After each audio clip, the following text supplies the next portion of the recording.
welcome to the Lumber Room and to Nona Faustine's show.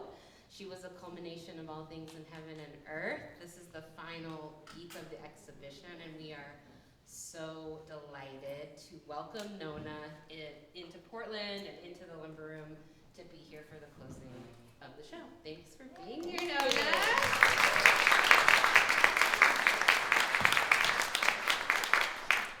I'm just going to go ahead and read off a little bit about the people you're hearing from tonight to give you context for everyone that's speaking. But I'm sure that you will also get a feel for it just by the way they speak, the way they talk. We've been hanging out for the past few days, and it's just been a delight to hear the dialogue kind of brewing from just being in community together, which is our goal always. So for context, I will let you know a little bit about them. Intisar Abioto, who's sitting here in the middle,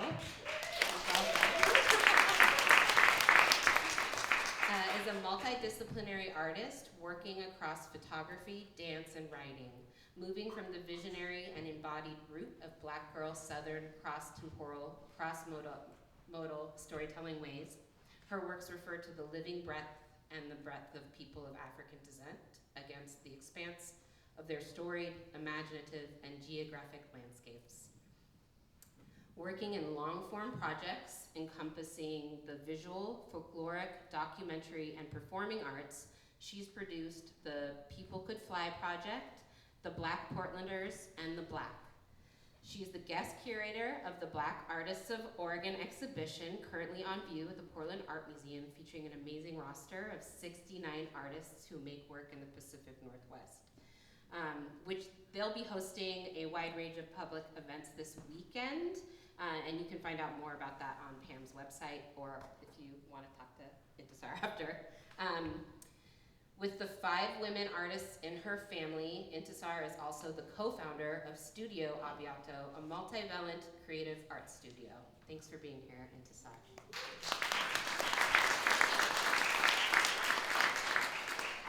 Sharita Towne is a transdisciplinary, Sharita Towne!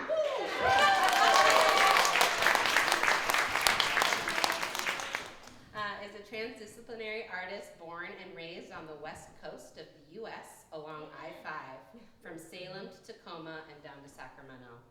She creates interdisciplinary community art projects that engage local and global Black geographies, histories, and possibilities. Current projects include a Black Art Ecology of Portland, an initiative launched in 2019 to unify groups toward the creation, reclamation, and redefinition of spaces for Black art and community in Portland, Oregon. Towne holds a BA from UC Berkeley, where she studied languages, interdisciplinary studies, and art practice, and an MFA from Portland State University with a focus in socially engaged art. Alongside her work as an artist, she has taught at the Pacific Northwest College of Art for 7 years and frequently acts as a facilitator of self-determined Black art infrastructure in Portland. Her work has been supported by the Oregon Community Foundation, Creative Capital, and the Ford Family Foundation, among others. Thanks for being here. And then our guest of honor, Nona Faustine. Let's give another round of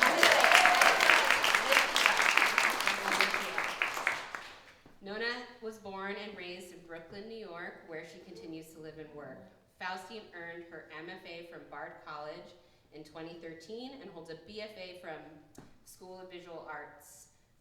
Recent exhibitions include Fantasy America in 2021 at the Andy Warhol Museum, Monuments Now in 2020 at Socrates Sculpture Park, and Half the Picture, a feminist look at the collection in 2018 at the Brooklyn Museum.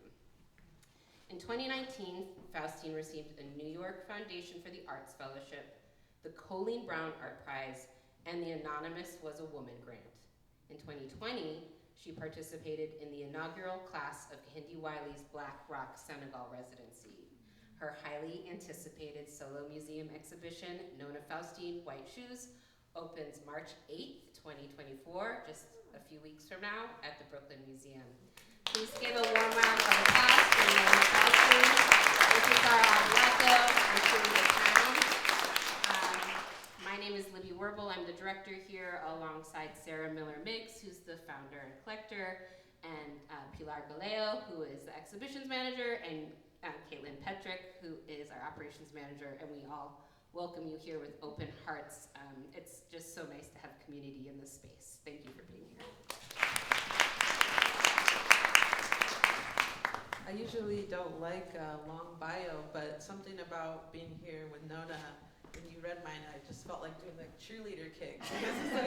Because I feel like we're both here to cheer you on and celebrate you, and I think everybody here is excited to celebrate you in this work. So I just want to clap one more time and celebrate you.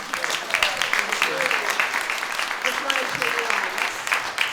All the questions here are to celebrate you on this work. So I just wanted to start with that.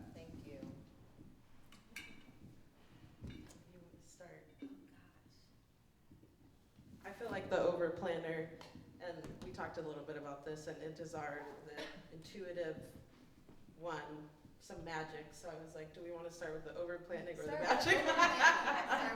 Okay, we'll start with the over planning. That sounds good. So one thing I want to start with is just the title of this show. Yesterday you told us that the title of this show is actually from one of the photographs from the White Shoe series. One of the things that you said about it as you were kind of how the title came to you is in part thinking about migration and just how much we have to kind of pick up and go, and how many times have we been here before, and just so many ways to think about culmination. So yeah, I just wanted to hear you talk about the title and all its kind of meanings and readings for you this time. Yeah, well, like I said, the title came to me when I was thinking about naming the new images. So like I had shot a lot of the work, and then in 2021, the pandemic, and I got a book deal, and so I had to get the rest of the series together. It was all the sites were already in my mind. I had done research, I knew them, but just, I'm a big procrastinator sometimes. And so I started thinking about the titles, and I really like to give my work titles that help the viewer, but also, give meaning to what I cannot depict in a photograph. So She Was a Culmination in Heaven and Earth was that photograph right over there in Seneca Village, Central Park. And for those of you who don't know, Seneca Village was a small village of freed Black people who owned the land before Central Park was Central Park. They actually owned the land. They had churches, schools, graveyard. There was a graveyard. They would, and it wasn't just African Americans. There were some Irish, and they all lived together in what seemed like a very kind of almost utopia. And so, they were really plotted against using the media, the powers that be wanted that land, and through media just disparaged them. Oh, they were, squatters. They called them all kinds of names, and eventually seized the land from them. And so it just goes, the title lends itself to just how often, especially in New York City, when you look at the history from slavery to now even, Black people, would have these places, these neighborhoods for dozens of years, if not, for instance, Bed-Stuy, Crown Heights. These are neighborhoods that were traditionally Black for 100 years, century. And then all of a sudden, somebody decides they want it, and they devise all these schemes to get it, and eventually they are moved out. So this constantly, and during my research about the history of New York, I found this happening often. And African Americans have inhabited Manhattan from almost the tip to the end of Manhattan constantly. Every time they would get in a neighborhood, dozen years, like what we know as Chinatown, to my surprise, was an African American neighborhood in colonial times, and they had to move, so it just, that title goes to that history, but also about thinking about how precious women are, and particularly Black women, and what they had, just the narrative that has been built over time against us, and saying, you're heaven and earth, you're everything of this world that was created, by the Creator, and just, yeah, and that title just dropped into my mind, and it fully formed, and that was something unique for me. Well, it also makes me think about this really sharp contrast with, to say she was the culmination of all things in heaven and earth, and then think about invisibility in your work, and think about you standing in the street nude and people still not seeing you. And so I wanted to hear you talk about invisibility in your work, and talk about what it those experiences of kind of going out and doing that. Yeah, just invisibility, I guess. Yeah, I mean, that's the whole series of The White Shoes, really, is built on invisibility, visibility. In my own life, certainly observing others, other women, other Black women, other Asian women, other, just, women of color, period. And this kind of invisibility that going through society, and I've seen it in many different ways, and talking about, Wall Street, that day, that morning that I went out there to photograph myself with my sister and with a friend for security, and just the way that people responded to seeing a Black nude woman in the middle of the intersection. Like, it was like, except for these young men that were on the corner that morning, and it was some club down there in Wall Street. In New York, there's all these little speakeasies and lounges that we don't know about, and it was Sunday, so I was like, what are these guys doing down here, and they looked, but New York has this energy too, where, people understand that all kind of activities are going on, and as long as you don't bother anybody, they go about their business. So they're used to movies being shot, magazine cover shoots, photo shoots, videos. So I guess, but I understood them, but when the light changed and I was stuck in the middle of traffic and people just kept going past me, and I'm looking at this man driving past me, and he's like, no, I don't see you, then it takes on a different nature, that not once did someone say, are you okay, or what are you doing, or, do you have permission, or, I don't know, ask me something. But, and not that I was trying to elicit, a spectacle, or make a spectacle of myself. I had a job to do, and it just happened to be that morning, where in that time, and I tried to do things where not only I photograph myself, at these places, but I have like time to like meditate and pay homage in my own way to these people who came before me, who built New York City.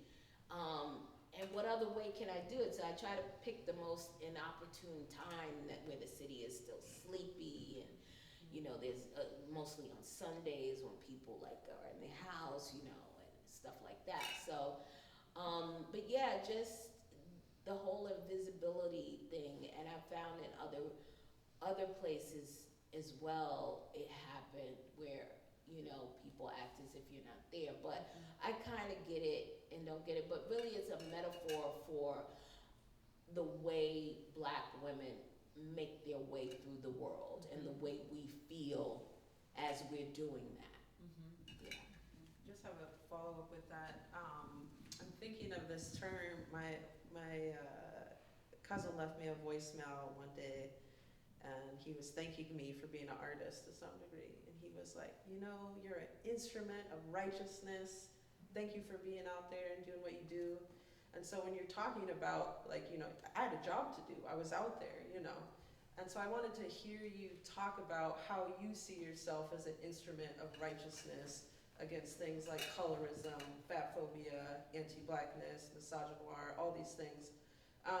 And then also to some degree, not using big words, in what way are you an instrument of righteousness in a spiritual sense? And so when are your artistic choices your choices, and when are they something that just come to you that maybe you don't even decide? Wow, that's good. Loaded question. That's a lot. Ooh, that's real philosophical right there. I don't even. Instrument of righteousness. Instrument of righteousness. I don't even think I'm as righteous in that way, but if you say so, okay. You know, you get to a point in your life, you know, and I think I'm really grateful that I figured it out now and not when I was much younger about my place and how to navigate this world, understand how I'm going to make a statement or how I am going to answer the kind of crimes, if you will, against humanity that I'm talking about in my work, and particularly with white shoes, particularly with my country. And I think photography has been a gift to me.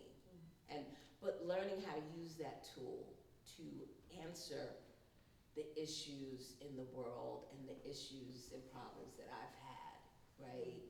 And also to give some kind of justice or voice to the people, my ancestors who came before me, who are indigenous and African, you know, who received no justice, basically, in the lives before me. And like I told you yesterday, I feel like at some point this project, White Shoes in particular, was like sent to me. Right. Like it was, like when I first conceived of it, it scared me to the point that I was like, but the more I thought of it, the more it wouldn't go away. And when I talked with my mother about it, her reaction, and I saw this, but then there were people that I spoke with, and they were like, yes, and so they were like, if you want to do it, you can do it, because it was a feat to pull off, like, and I knew the risks, and I talked to people, who said, like, okay, listen, when you get out there, if you encounter a police officer, do not be sassy, do not give them lip, because you could get one who wants to make an example of you and make your life a living hell. So, so there was things like that. One of my teachers, Nayland Blake, he was like, Jess, he was like, the way people look at you when they see someone nude on the street, it's like as if, they're mentally ill, and but you're also going against society. You're making a statement against society when you go out in the street nude. So, there was all this like advice, but for me, it all, at the heart of it was, once I knew the history of my city, it was no way I wasn't going to do it. Like, it just, and I guess that's where that righteousness comes from. I just thought it was the right thing to do, to go to these sites, to name them, to tell the history of a people who basically built New York City. They laid the infrastructure of New York City as it is today. And they have totally almost been erased. And it's the work of artists, the Black Gotham, and filmmakers and writers who are giving back this voice, and as well as photographers. And I just think that we owe a debt to the people who came before us. You know, we really truly owe a debt to them, to acknowledge them and to thank them in any way. And when you just totally erase a people, it's a crime to me. That's a real violence, because, you know, okay, it's one thing, we're not your ancestors, you're not responsible for what your ancestors did in the past, but you are responsible to make it right in some kind of way, some kind of form of reparation in some, whatever way you can, whatever feels right for you. And so that was my way of doing that. Thank you.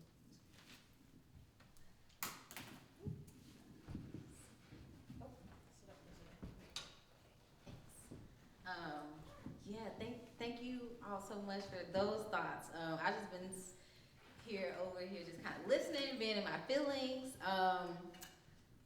Yes, I think I'm feeling a lot right now from just hearing, but also being here with these images, and I've just been thinking and feeling about them. Something that really has come up for me in just thinking about women and girls and being in a family of women, like all, I have, this is keep getting caught. Okay, there we go. Okay, I got it. Oh, thank you. I have 4 sisters, and I'm the eldest of 5. And we're all artists, also my mom, also my dad, and I live in a household with all the women in my family right now. So I think the youngest is 20, she's about to be 24. And then with my mom, she's turning 65 tomorrow. And so just thinking, oh, there's so much in this show, and also being a Black woman photographer and thinking about the image and timescapes, and just even just like the setup of the show. I'm gonna get to my question, but sometimes you need like an environment in which to say the question. Just these images, but the interiority of just your family, you know, and your mom in space in the household, and it's just also like even the bed and the bedpost. And I sometimes talk to people about how my mom's bed is the best place in the world. It's a dream place. It's a dreamscape. Like her bed, she always has a high bed, and she always has these like covers, and there's folds, and it's like when you sleep in there, it's like you're like, it's just something. And just seeing the bedpost, that wood, and just seeing y'all like, you know.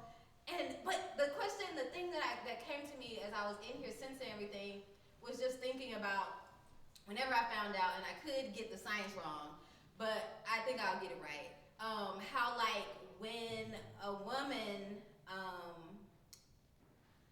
do I say this? Okay, that when a child is in the womb, she has like all of the eggs or something that she'll ever have. So we're actually like in our grandmother's womb, you know, like we're with our grandmother, like, and how crazy that is. And the timescapes, it's almost like we layer over one another.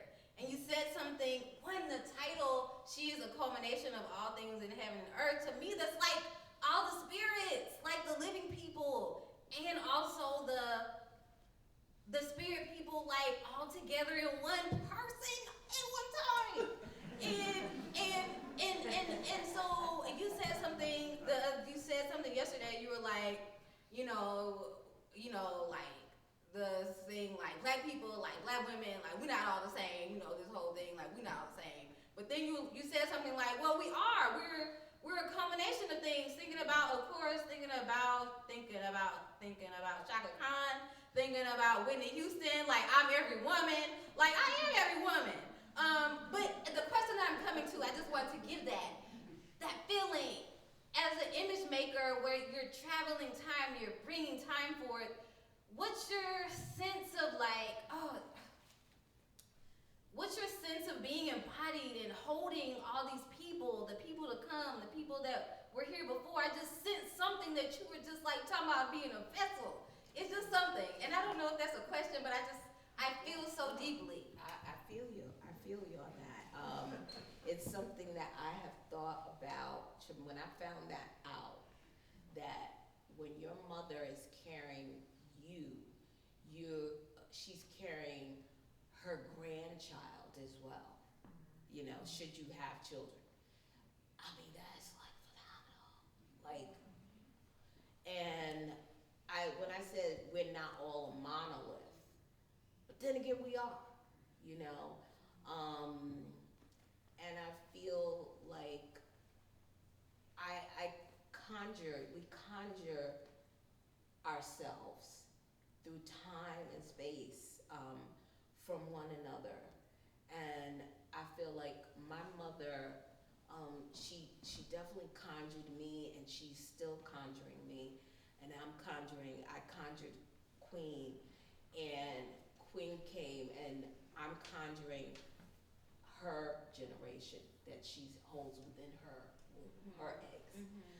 So I was carrying her and carrying her children.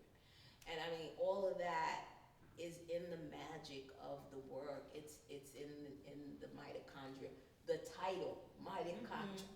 You know, it's each generation of women, that DNA is passed down from female to mother-child, you know, consecutively, uninterrupted, and we're the only ones that carry it. So it goes back for thousands of years.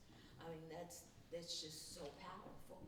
And so that's why I named the series Mitochondria, to evoke that kind of lineage, that kind of span of time, that kind of like generational legacy. You know, when you can go back in photos 2-3 generations and you have the same faces. I mean, that is like astounding, you know. And I remember my mom, who she was a storyteller, and that's just why narratives play it so strongly in my work. And she would say, I never met my great grandmother, and she would always tell me these stories about her. And she was like really tall woman. She had like 20 kids, and you know, there was all these like folkloric stories. And I would say, what did she look like? You know, and she said, you know, when you look in the mirror, you're looking at her. And she said, as I got older, you know, I looked more and more like her.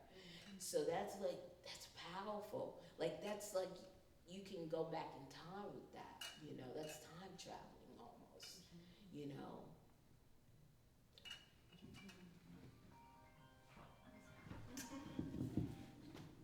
Boo. No, I'm just kidding. Yeah, so just on the topic of generations and intergenerational things that we inherit, Nona's daughter is here tonight. Queen Ming is here. Another artist, a collaborator, a investigator. And I know yesterday at dinner I heard you say, like, express an interest in fashion and being a fashionista. And I think that, you know, bringing real deep, dark, brooding Scorpio vibes to fashion, it's very apparent. But I heard this quote at the beginning of an experimental film by Mary Helena Clark, this film called The Dragon is the Frame. And it's a slide of text, and the text is, fashion isn't something that I put on. It is an energy that comes from within that I adorn.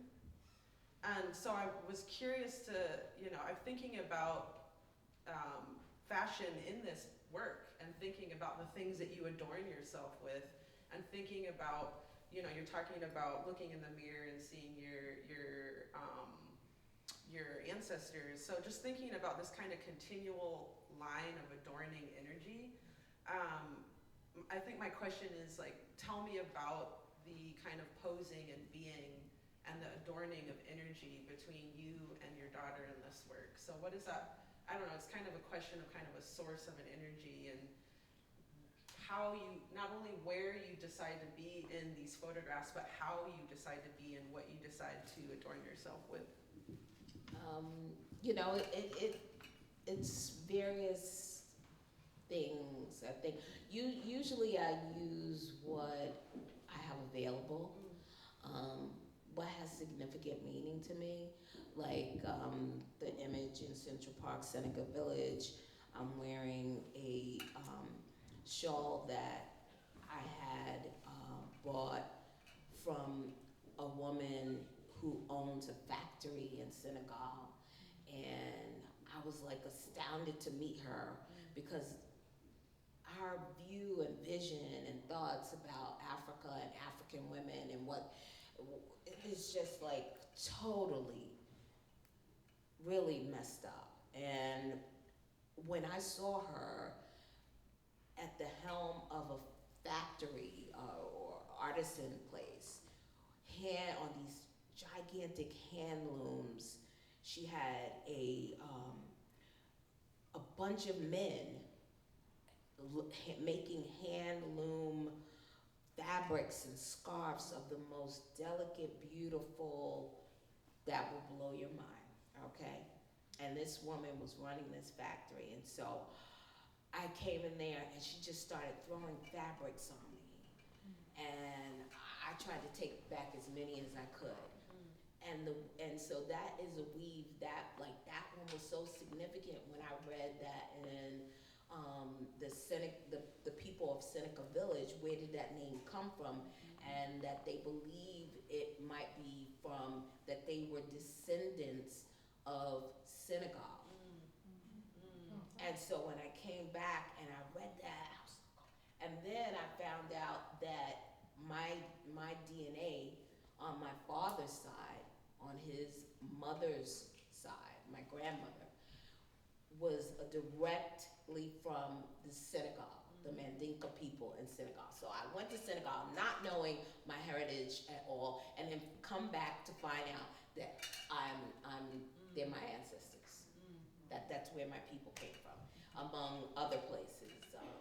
So I had to have that in the photo, and the pot, the iron cast out was my great grandmother's on my mother's side. So like there's just little symbolic things, and my work is kind of conceptual in nature, and so like everything means something. And so wearing this hat is one of my favorite sun hats, and even though this was a plantation and I'm there and I look like I'm lounging, and I'm a free woman and in the 21st century, but that hat had to be there because it evokes the Hudson River School of Painting and all those great paintings you still see in the museums of the 18th, 19th century painters, and I wanted to be there. Why can't I be in there in a painting like that? So that sun hat and just leisurely, being in this place that was once a plantation, but now it's taken on a new life, and I'm a free woman there. So like little different things like that. I think about the spaces that I'm going to, what is the meaning of them, what is the energy they hold, how do I want to appear in them, and so, keep it pared down, but basic, but also very symbolic.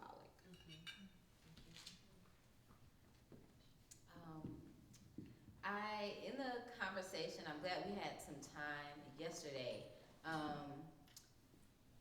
and just everything that I'm sensing through the images, the power in them, the vulnerability, as you were talking about, what it meant to actually be out there in the city like that, and to like throw off the cape, and in in the early morning, and the cops and like the community, you had to come shield you at different times from people's gaze, and the thought of the family and the community who who surrounded you at times such that you could bear yourself and show your power. When I was hearing you talk about that, I thought about another artist here in Oregon, in the energy. I felt, it was like, you know, when you're with people and you feel like an energy emerge, a similar energy, and I felt the energy of an artist here named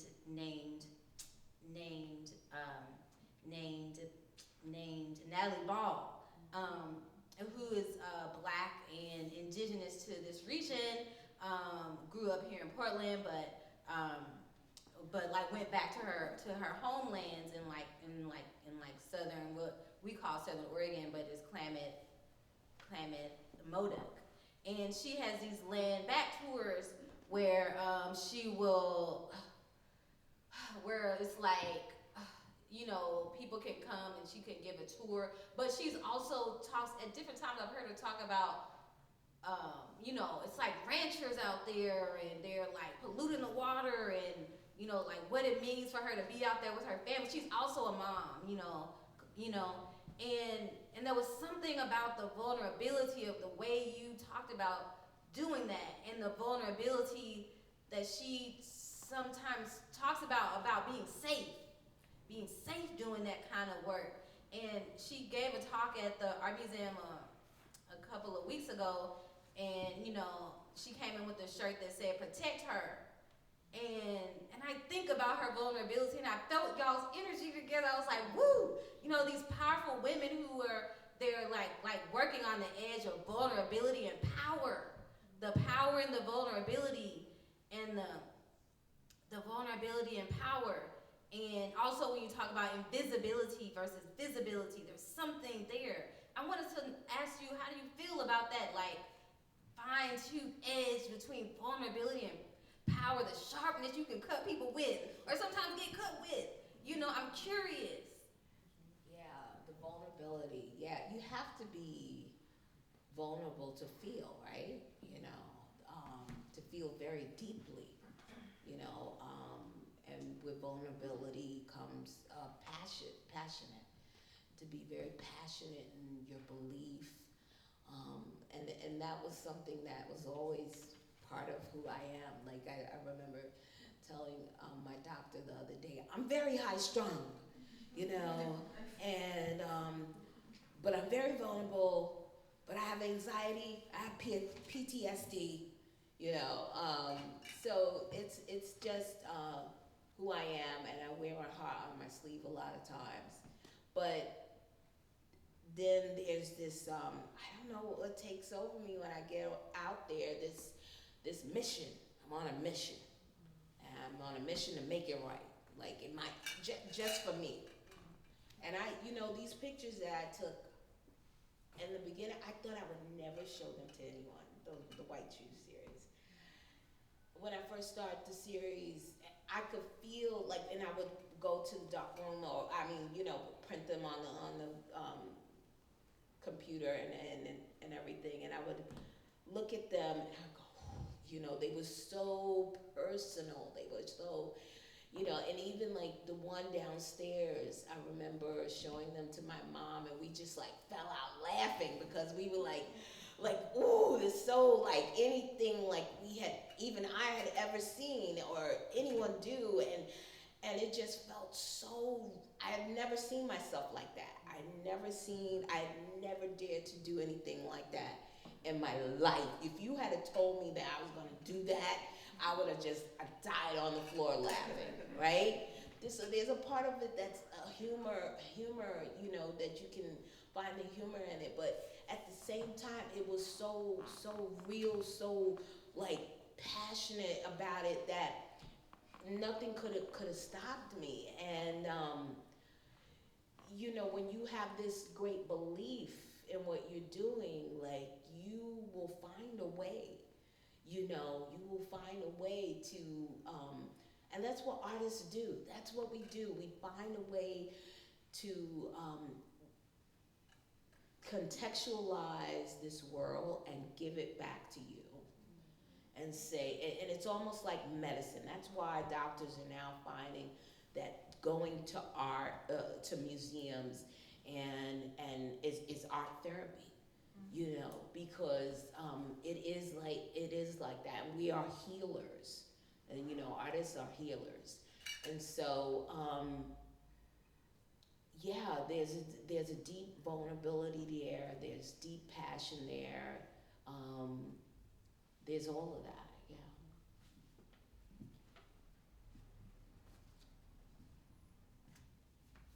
Thinking about artists being healers, thinking about mitochondria.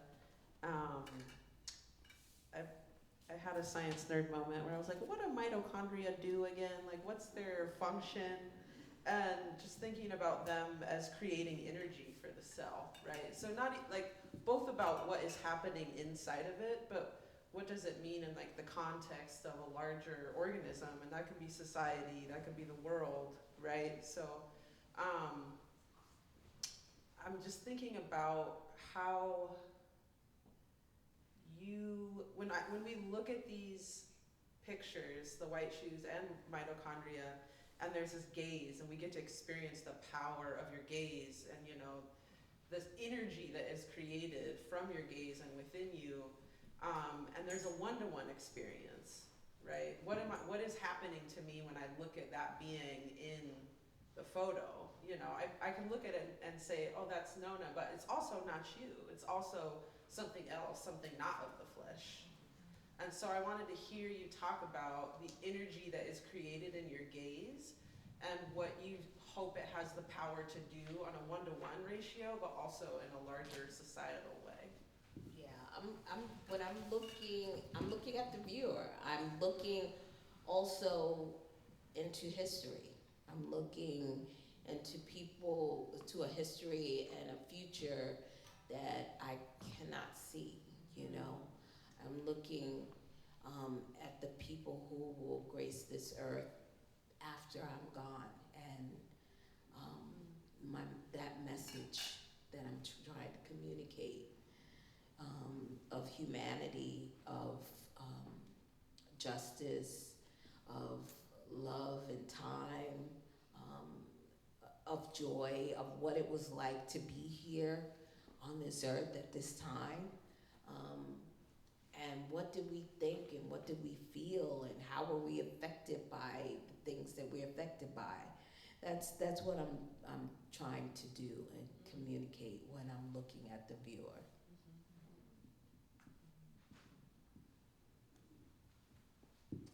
I had another question about craft and rigor. You know, learning last night that you have kind of some groundings in the darkroom. I just wanted to hear you talk about, you know, your both kind of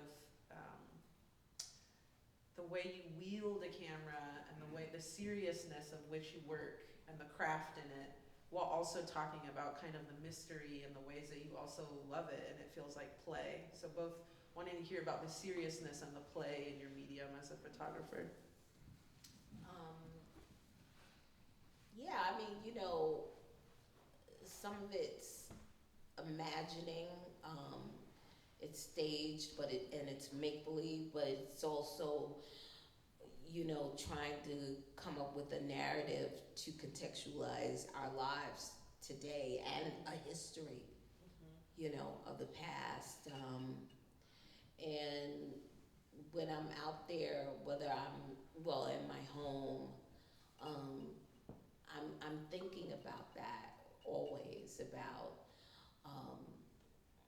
really time and space, and how we feel, how we love, how do we show our humanity, you know, how do we show that, you know, Black men and women are just like everyone else, and we have lives just like you do, and families just like you do, and you know, the realness, the intimacy, a lot of that goes into my thoughts, because I feel like in America, like, we don't really know each other, you know, we really don't, like, you know, we're always, it's something, and our lives are never shown really like white people's lives are shown, really, in film and video and photographs and paintings, and that's why you're seeing like this renaissance now, you know, of Black men and women's work, and it's about time,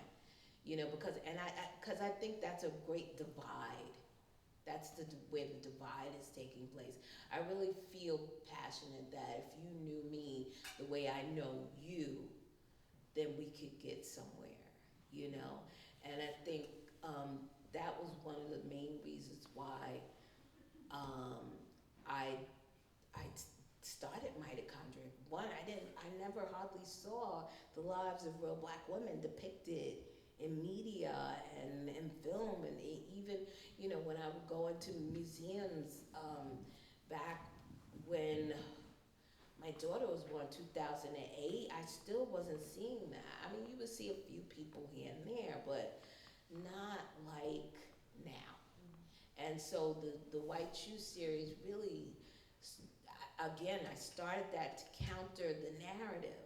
For one, of a plus-size, dark-skinned Black woman like me. I never saw it that in museums, you know.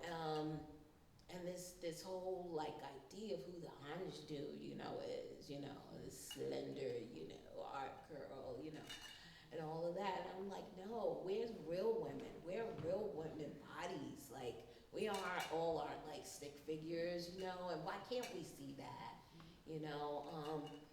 But also within this greater context of history, you know? And so there's like all these things that like, it's a lot to try to put into one photo, you know, or a series of photos, but you know, somehow I made it work.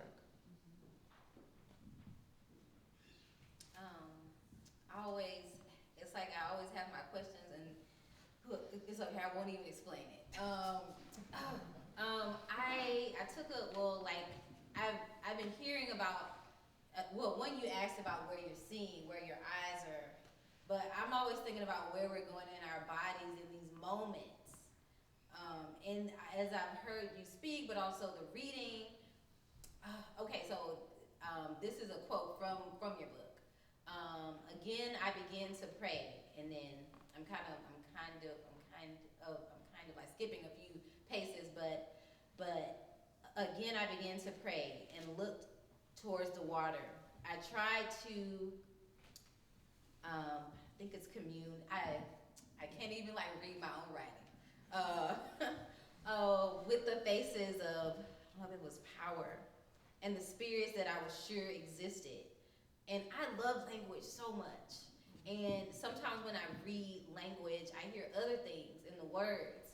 And I heard when you said the spirits that I was sure existed, I heard was sure I existed, ensured I existed, insisted. And there was something there about this like vision of you talking about looking towards the water, and how you talked about, it's like you talked about your sense of the periphery, your awareness, the space you went to about not being cold, even though it might have been cold. And I just think, I was also thinking, like, from that I came to this thing, like, it was like the spirit, you were the spirit, like, and I had this feeling like, when do we not become spirit? Or like, when do we not become them? Like, when are we ever not spirit? And so I'm curious about, I just sensed something from you in this moment, and I wanted to know about, and I probably asked you a little bit about this yesterday, but where do you go? Where are you coming? Like, in that moment, like, what is it like for you in your body? Well, the adrenaline is pumping so hard that I don't even feel cold. Like, those photos were taken in the winter. The one on Wall Street was daylight savings towards the spring in March, and it was like 35 degrees, and I didn't even feel it. Like, you know, and the one downstairs, it was 18 degrees, and I didn't even feel it. And I have to focus from what I'm doing and do it very quickly. And I'm trying to take the moment to be in that space and commune with the spirits that I really feel are there and around us. Absolutely. Always around us. Even in this room. We can't see them, but they're there. As we are spirits that inhabit flesh and bone. When we leave this body, where do we go, right? So, but yeah, I'm in the moment, I'm focused, and sometimes there's some mild distractions, like that man at Supreme Court that morning when I threw off my coat and he happened to be walking by the exact moment I disrobed and said, you know, and I almost wanted to laugh because of his reaction, but I also felt so powerful at that moment, like, that's right, you know, and I'm standing on the court, Supreme Court of New York City, you damn right, and I felt like so powerful at that moment, even though my neighbor was standing like right here so the police couldn't see from his little booth, and where my classmate and her girlfriend were distracting them, and then my sister was standing with the tripod, you know. But that's like, man, that's the beauty of New York. Like, I love that place. Sometimes, you know, you need a break because it can be really intense.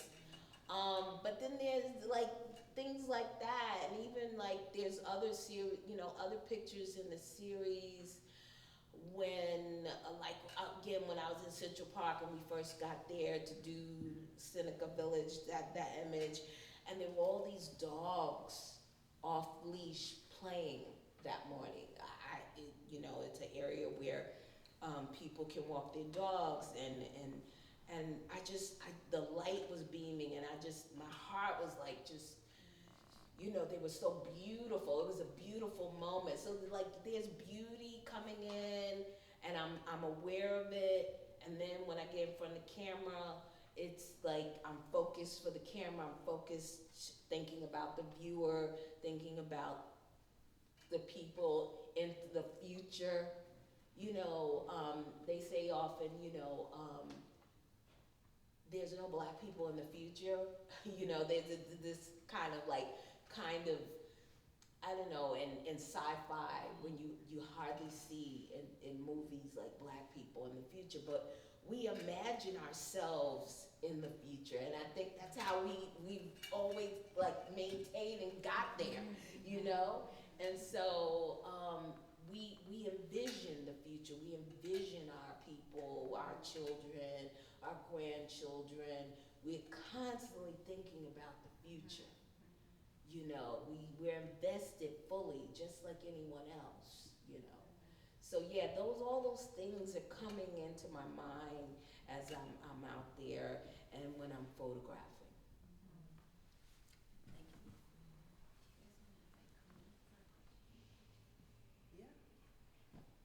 I don't know, she had told me she didn't. My baby's shy today. Okay. Do you still want to come? No? Okay. 10 minutes. Okay. Yeah, I'm just really sitting with the last thing you said and kind of thinking about past and future, and it's just kind of, I'm just really trying to sit with it and think about it. I was kind of like, well, you heard that, that's it. And I was like, let's clap. That was beautiful. No, but I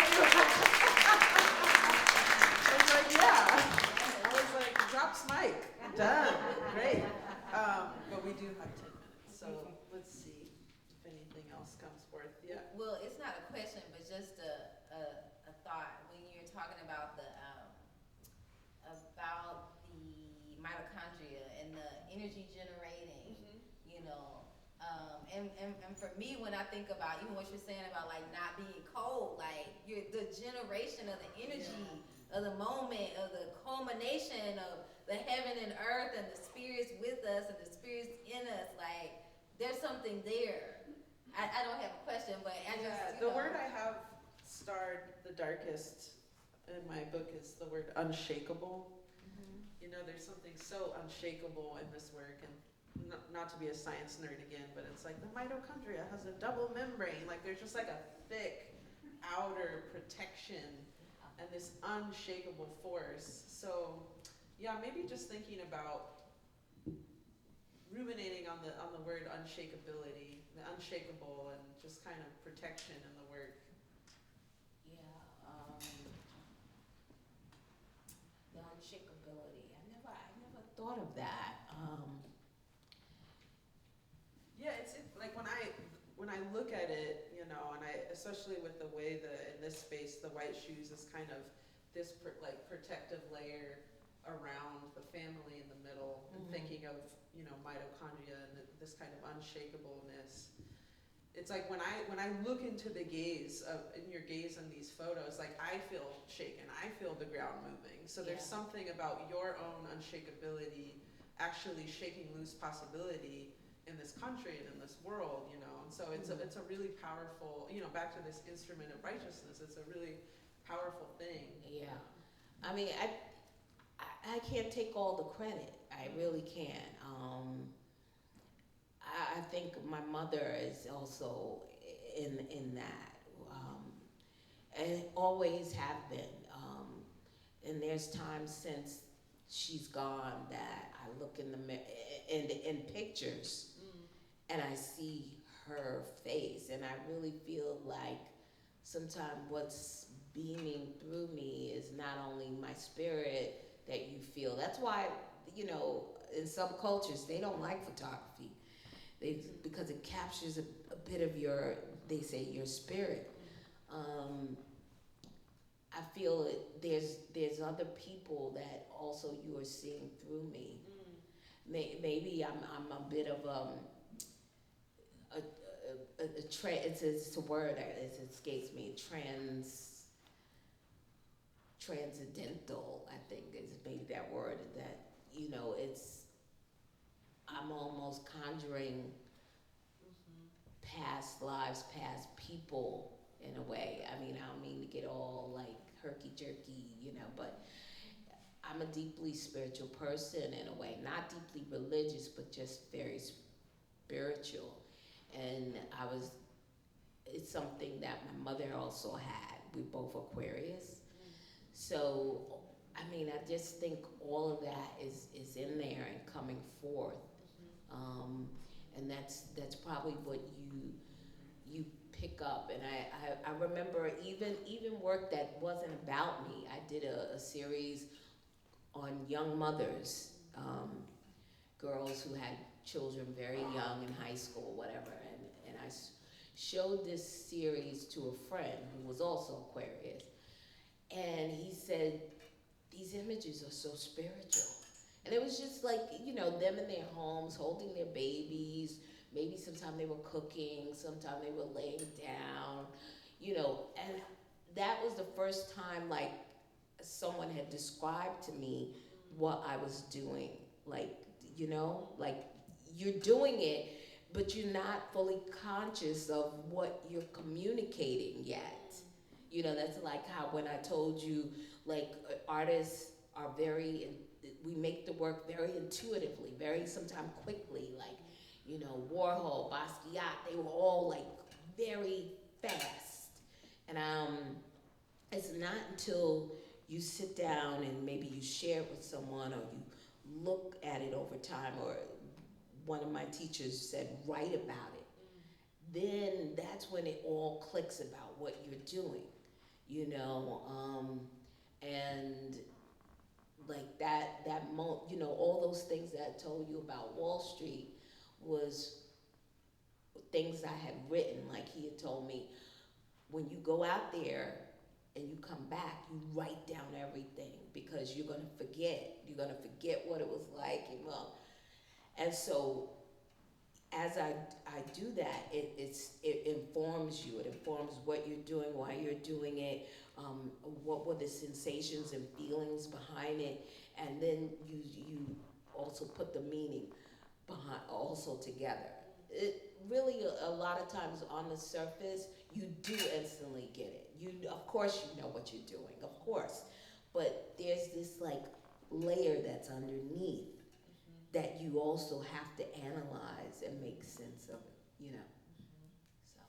And it comes, you know, the work comes out of you, and then it exists, and it actually starts to just do work on you, Mhm. the work itself.